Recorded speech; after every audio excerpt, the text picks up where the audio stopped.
जब एएसपी पूजा मैडम सामान्य कपड़ों में बाजार जाती है तो देखती हैं कि एक बुजुर्ग महिला और उसकी जवान बेटी को इंस्पेक्टर राकेश के साथ कुछ पुलिसकर्मी धमका रहे हैं और उनकी सब्जियों से भरे ठेले को उलट पुलट कर रहे हैं।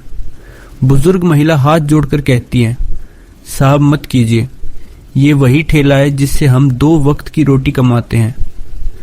लेकिन निर्दयी इंस्पेक्टर राकेश समझने को तैयार ही नहीं था।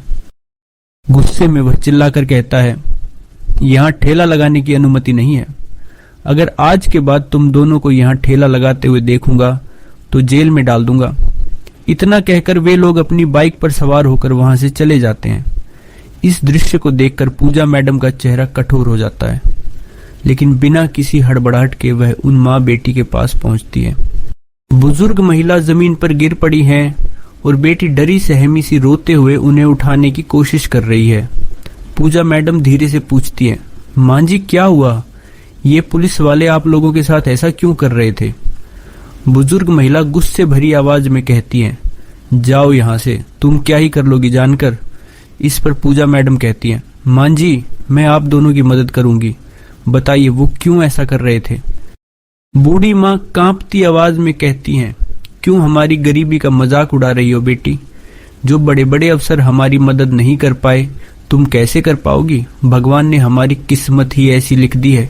पूजा मैडम अपनी पहचान बताना चाहती है, लेकिन वह कुछ सोच में पड़ जाती है और वहां से जाने का निर्णय लेती है। कुछ समय बाद वही जगह पर माँ बेटी टूटे फूटे ठेले के पास बैठी होती है, गहरी मायूसी और थकान के साथ। माँ अभी भी आंखें पोंछ रही होती हैं और बेटी चुपचाप सब्जियां बटोर रही होती है। तभी एक नौजवान लड़का पास आता है, कहता है, मां जी सुना है हमारे जिले में एक नई एसपी मैडम आई हैं। पूजा रावत बहुत कड़क हैं, लेकिन गरीबों की सच्ची दिल से मदद करती है। आप चाहो तो उनके पास जाइए, सुना है किसी को भी यूं बेइज्जत नहीं होने देती। बुजुर्ग माँ थकी हुई आवाज में कहती हैं, बेटा बहुत देख लिए, अवसर कौन सुनता है? हमारी लड़का गंभीरता से जवाब देता है, मां जी एक बार मिल तो लीजिए। कहते हैं वह भी हमारी तरह ही सादा जिंदगी जीती है, बाजार में लोगों के बीच घूमती है, आप खुद देखोगी तो यकीन आ जाएगा। माँ बेटी एक दूसरे को देखती है, बेटी के चेहरे पर हल्की सी उम्मीद की झलक आती है।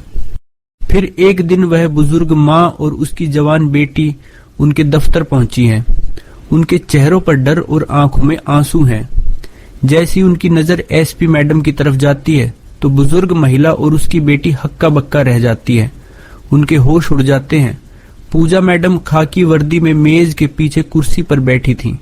चेहरा गंभीर है, लेकिन आंखों में आत्मविश्वास। एसपी पूजा मैडम उनको बैठने को कहती है। आइए मां जी बैठिए, कल आपके साथ हुई जुर्म को मैंने अपनी आंखों से देखा, जो मुझे बहुत दुख हुआ। बुजुर्ग महिला कहती है, मुझे माफ कर दो मैडम, मैंने आपको कल नहीं पहचाना। आप हमारी मदद करने आई थी और हम अभागन आपसे दूर व्यवहार किया। मैडम बोली, कोई बात नहीं मां जी, ऐसी बात मत बोलिए, मैं आपकी बेटी समान हूँ। इस बात को सुनकर बुजुर्ग महिला की आंखों में आंसू आ गया और उन्होंने बताया, मैडम हम जब बाजार में सब्जी का ठेला लगाकर सब्जी बेचते हैं तो वह इंस्पेक्टर सब्जी लेने आता है और बिना पैसा दिए चला जाता है। हम जब उसका विरोध करते हैं तो बोलता है, तुम्हें और तुम्हारी बेटी को जेल में डाल दूंगा। अगर तुम चाहती हो कि मैं सब्जी पैसे देकर ले जाऊं तो तुम अपनी इस बेटी को एक रात के लिए मेरे पास भेज दो। इस बात को जैसे ही पूजा मैडम सुनती है तो उनका होश उड़ जाते हैं और उनकी आंखें लाल हो जाती हैं और गंभीर आवाज में बोलती हैं, इनके खिलाफ कंप्लेंट क्यों नहीं लिखवाई? बुजुर्ग महिला कहती है, मैडम हम कंप्लेंट करने थाने गई थी, वहां का दरोगा हमें और हमारी बेटी को धक्के मारकर निकाल दिया और बोला, आज के बाद इनकी कंप्लेंट लिखवाने आई तो तुम माँ बेटी को सलाखों के अंदर डाल दूंगा, जाओ यहां से भागो। इस बात की खबर इंस्पेक्टर को हो गई कि माँ बेटी उसके खिलाफ कंप्लेंट करने के लिए थाने गई थी। इसलिए गुस्से में कुछ पुलिस वालों के साथ आया और हमारे सब्जी वाले ठेले को तोड़ा और हमें और मेरी बेटी को मारा। पूजा मैडम गुस्से में बोलती है, मैं उनके साथ वो हाल करूंगा जो आज तक किसी ने ऐसा नहीं किया होगा। बुजुर्ग माँ से कहती है, आप लोग जाइए, मैं कल बाजार, मैं आपसे मिलती हूँ। अगले सुबह पूजा एक गांव की महिला बनकर गई। ना कोई मेकअप, ना कोई पहचान। सामान्य लाल कलर की सलवार सूट पहनकर उसी माँ बेटी के ठेले के पास चली जाती है और उनसे कहती है, आप लोग घर चले जाइए, मैं सब्जी बेचती हूँ। माँ चौंकती है, पर मैडम आप क्यों करेगी, यह सब लोग क्या कहेंगे। एसपी मैडम बोलती है, माँ जी पुलिस के वर्दी में छिपे उन गुंडों को सबक सिखाना है, इसीलिए आज मुझे सब्जी बेचने दीजिए और आप घर आराम करिए। फिर माँ घर चले जाती हैं। एसपी पूजा मैडम ठेले के पास आकर खड़े हो गए। ठेले पर बहुत सारी सब्जियां सजी हुई थीं। सब कुछ तैयार था। कुछ ही देर में इंस्पेक्टर माणिक अपनी मोटरसाइकिल लेकर वहां पहुंच गए। उन्होंने मोटरसाइकिल ठेले के पास रोककर तीखे नजरों से कहा, क्या मामला है? तुम यहाँ तो बुढ़िया और उसकी बेटी रहती थी, वह कहाँ भाग गई? तुम कौन हो, नई नई आई हो? क्या पूजा, जो अभी भी गांव की एक आम महिला की तरह खड़ी थी, धीरे से बोली, मैं उसकी बेटी हूँ, इसलिए आज मैं उसके जगह ठेला संभाल रही हूँ। इंस्पेक्टर ने घृणित हंसी देते हुए कहा, तो फिर तुम तो अपनी बहन से भी ज्यादा खूबसूरत हो। फिर अपनी आंखों से उसे सिर से पांव तक निहारने लगा और बोला, चलो छोड़ो, ये सब मुझे 1 किलो टमाटर दो और साथ में थोड़ा धनिया की मिर्च भी दे दो। पूजा बिना कोई प्रतिक्रिया दिए सब्जी तोलने लगी और चुपचाप हाथ में दे दी। इंस्पेक्टर सब्जी लेकर वापस जाने लगा और मोटरसाइकिल स्टार्ट की। तभी पूजा सख्त आवाज में बोली, रुको, तुमने अभी तक सब्जी का पैसा नहीं दिया, पैसा दो, ऐसे नहीं चलेगा। इंस्पेक्टर नाराज होकर बोला, किस पैसे की बात कर रहे हो, मैं तो रोज फ्री लेता हूँ। तुम्हारी माँ और बहन से पूछो, वह कुछ नहीं कहती, और तुम मेरे सामने ज्यादा बात मत करो। फिर वह जाने लगे। तभी पूजा तेजी से बोली, आप मेरे माँ से जैसे सब्जी लिए हैं वैसे निक ने मुझसे नहीं ली। हमें भी सब्जी के पैसे देने पड़ते हैं, हमें भी खर्चा करके सब्जी लानी पड़ती है, और अगर एक दिन भी सब्जी नहीं बिकी तो हमारे घर में चूल्हा नहीं जलेगा।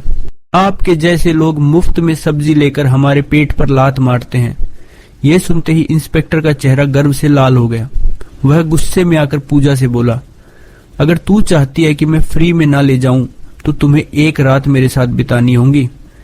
यह सुनते ही पूजा मैडम उसके गाल पर जोरदार थप्पड़ मारा। इंस्पेक्टर लड़खड़ा गया, लेकिन खुद को संभाल लिया और गुस्से में कॉलर पकड़कर जोरदार थप्पड़ दिया।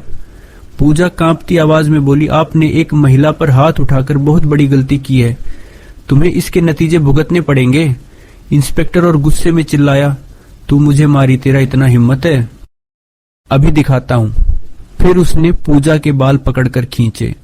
पूजा दर्द से कराह उठी, लेकिन बाल छुड़ाकर बोली, यह सब बहुत गलत हो रहा है, मैं तेरे खिलाफ रिपोर्ट करूंगी। तूने मेरे से बदसलूकी की है, उसका हिसाब तुझे चुकाना पड़ेगा। लेकिन इंस्पेक्टर अपनी पद की ताकत में मदहोश था। बोला, रिपोर्ट करेगी तेरी?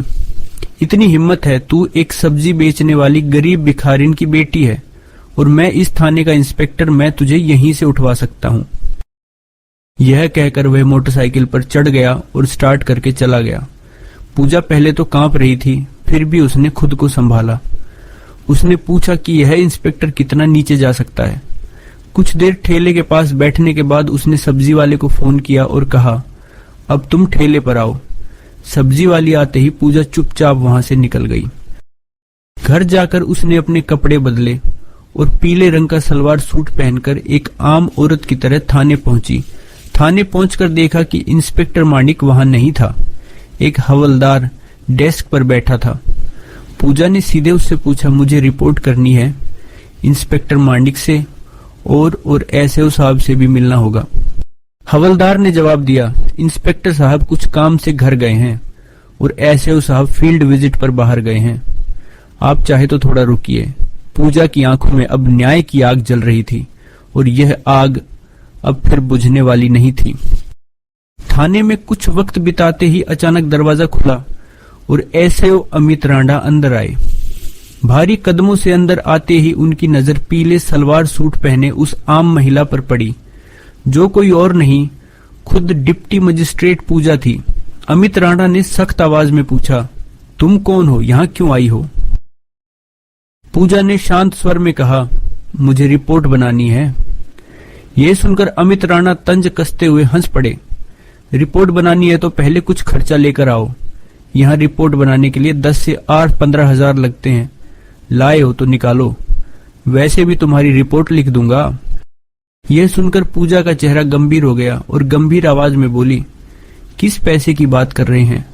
रिपोर्ट बनाने के लिए कोई फीस नहीं लगती, आप रिश्वत क्यों मांग रहे हैं? अमित राणा हंसते हुए बोले, किसने कहा? तुम्हारी रिपोर्ट मुफ्त बनेगी। यहाँ जो भी आता है अपनी मर्जी से पैसे देता है और नहीं दिया तो उसकी रिपोर्ट नहीं बनती। अब तुम्हारी मर्जी। पूजा ने गहरी सांस ली, बोली, ठीक है, ये लो 10,000 और रिपोर्ट लिखो पैसे लेकर। अमित राणा ने पूछा, किसके खिलाफ रिपोर्ट है? पूजा गंभीर होकर बोली, इंस्पेक्टर माणिक के खिलाफ। उन्होंने एक सब्जी बेचने वाली औरत के साथ बदतमीजी की है।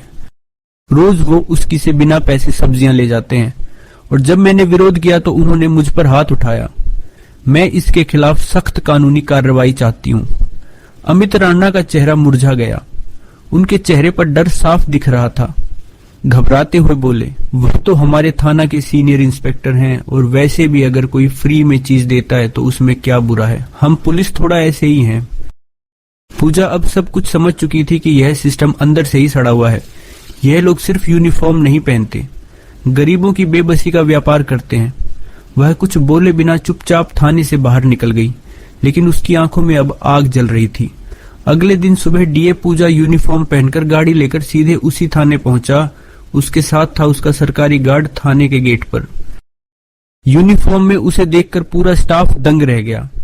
अंदर इंस्पेक्टर माणिक और एसओ अमित राणा दोनों मौजूद थे। उनके चेहरे पर डर साफ दिख रहा था। जब उन्होंने उस लड़की को देखा जिसे उन्होंने अपमानित किया था, लेकिन आज वह कोई आम महिला नहीं है, वह जिले की डीएम थी। घबरा कर दोनों ने एक साथ कहा, आप कौन हैं और यह यूनिफॉर्म क्यों पहनी है? पूजा की आंखों में अब एक अधिकारी की गरिमा झलक रही थी। गंभीर आवाज में कहा, यूनिफॉर्म नहीं दिख रही।